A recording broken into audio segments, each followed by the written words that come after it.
In order to find the roots of a polynomial, we first have to factor. So this is a trinomial, no perfect squares. So we know we're going to two sets of parentheses. And because my leading is an x squared, we know this one has to be in an x and an x.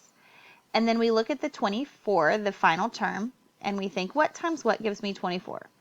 1 times 24, 2 times 12, 3 times 8, 4 times 6.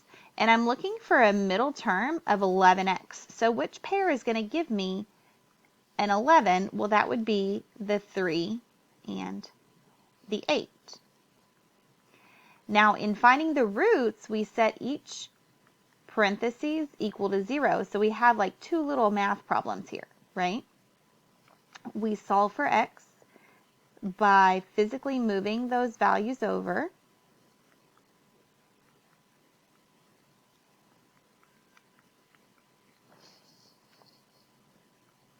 So x is a -3 and a -8. This is not written as an ordered pair. This is written as a set of numbers.